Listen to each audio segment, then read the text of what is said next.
Welcome back, Swishers, to another video of the WNBA Daily Swish. Okay, we are in playoff semifinals, and man, have these games been hot. Okay, I have told you in my Facebook page, if you have not been following, you should be following my Facebook group, WNBA Daily Swish. Okay, I've stated there, these games are going to be hot. They're going to be close. Okay, because Connecticut's not going to back down against the Las Vegas Aces. Just because they're the first seed doesn't mean that Connecticut is not going to step it up, right?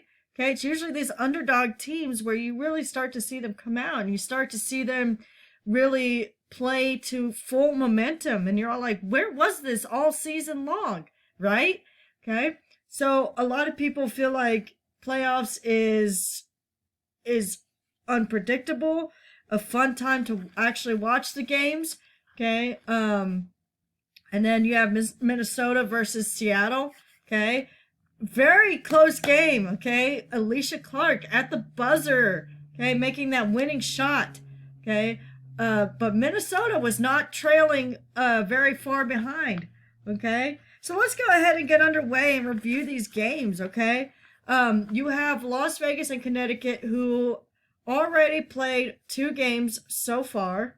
Okay, and so far they are 1-1. Okay, if you've watched the game on Sunday, okay, Connecticut took game 1. Now Las Vegas has taken game 2. Okay, and yesterday, Minnesota versus Seattle, they finally played their first game. Okay, because on Sunday there was some inconclusive testing on some of the players that might have had COVID, and which they didn't, because within the next 48 hours they kept testing them twice a day, so the tests were inconclusive and everybody's fine, and they were able to play yesterday. Okay, which was an amazing game to watch. If you stayed up for that game, you seen all those blocks from Collier. You would have seen Jewel Lloyd, okay, really stepping it up with those 25 points last night. Okay, and then a very, very close game for the Las Vegas Aces and Connecticut. You would have thought that Connecticut might have taken game 2. Okay, but they didn't. Wilson came up, stepped up even more towards the end. Okay, and really battled and fought hard to win game 2. Okay, so here's what I have. Okay, the Las Vegas versus Connecticut, that was our first game last night. Okay, you had Asia Wilson, who stepped it up and proven once again why she is MVP. Okay, why she is a true leader, and she's only 24 years old, so she's got a long career ahead of her, and she's already won MVP, has been a 3-year veteran already, and has really stepped it up for her team. And Lambier told her, you know, hey, this is your team. Okay, you need to prove that this is your team and be that leader for them, and she has really stepped it up for everybody out there. Okay, last night she scored 29 points, had 7 rebounds, 7 blocks. Okay, and she carried the Aces the whole entire way to take a win for game 2. Okay, the final score for game 2 was 83-75. Okay, like I said, Connecticut almost had it, but then Wilson had that little bit of gas in the end to just drive the Aces to a win yesterday. Okay, Coach Lambier, okay, and this is a quote from him. Okay, he stated that she kept us in the game the whole entire way, then won the game down the stretch. Okay, that's what leaders do. That's what all-stars and Olympians do. And yeah, we've got one. And she made the plays. Okay, she definitely made the plays yesterday, for sure. Okay, so Wilson, she averages about 20.5 points per game, 8.5 rebounds. Okay, so she's a top-notch player, and this whole entire season, she has definitely proved herself on that. Okay, with that being said, Connecticut lost Alyssa Thomas within the first 5 minutes of the game. She kind of went out with a shoulder injury, so if you were watching yesterday, you saw that she stepped out of the bubble for a little bit to go get some x-rays, MRIs, to see what had happened with that shoulder. It didn't look pretty, it didn't look fun. She was in a sling the rest of the game. Okay, so she sat out, and with that shoulder injury, she sat out with a sling. I think in the second half, she came back to watch her team.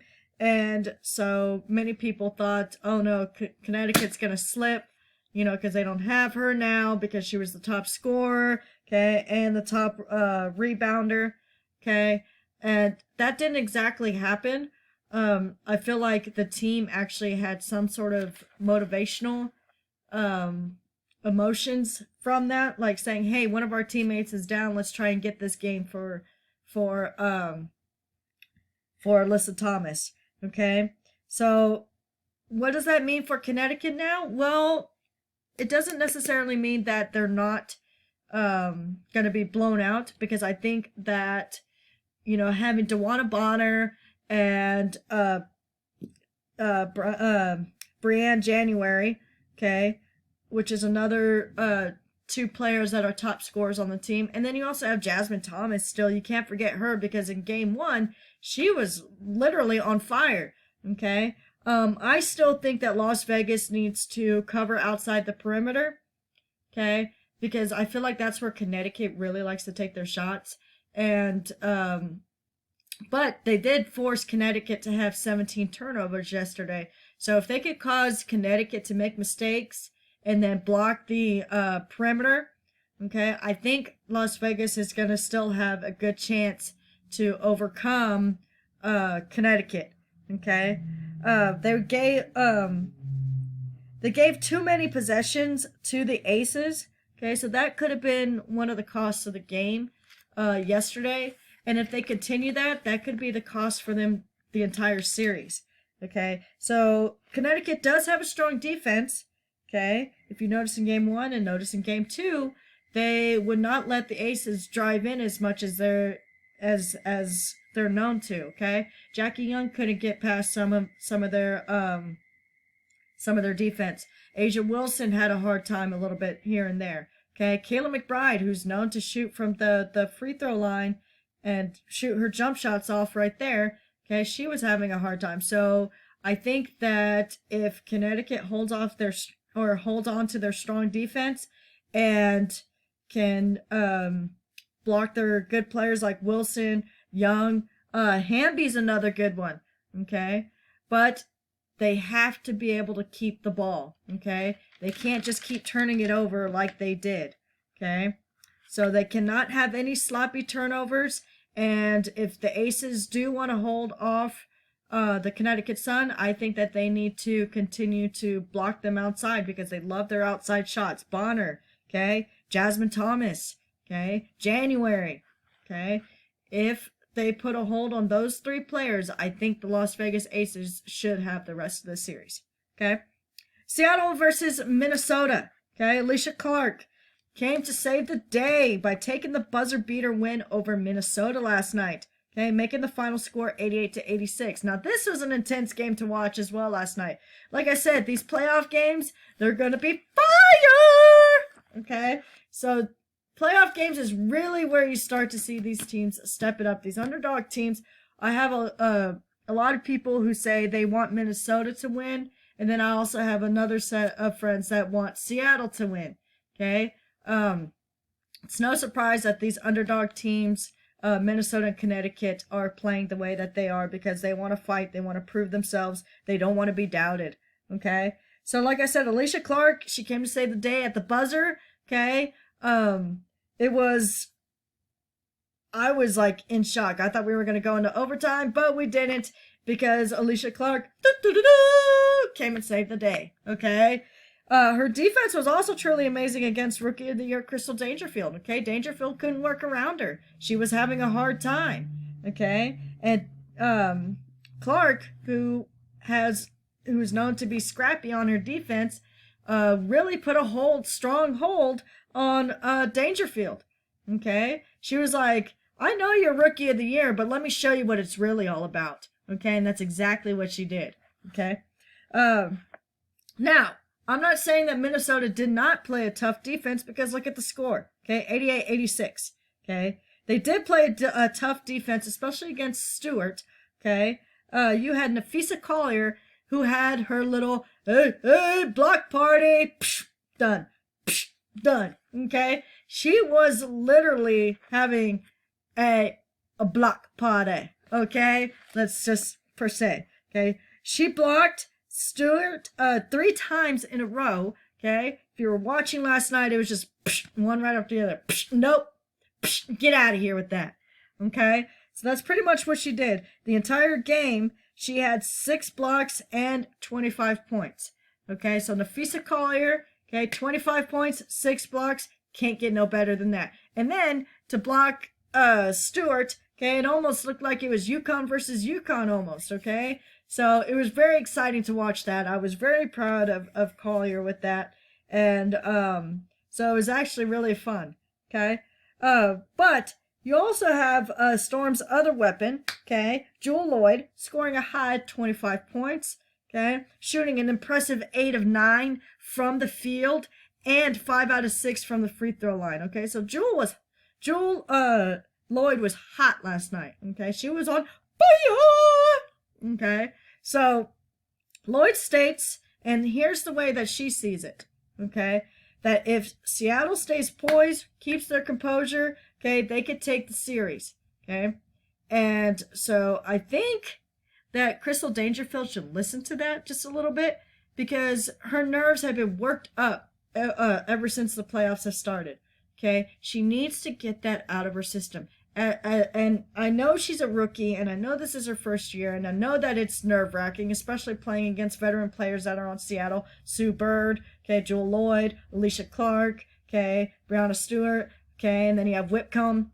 I mean, I know those are tough players, tough veterans to play against, but as a WNBA player, you're in the WNBA. You're not in college anymore. You're not a baby, okay?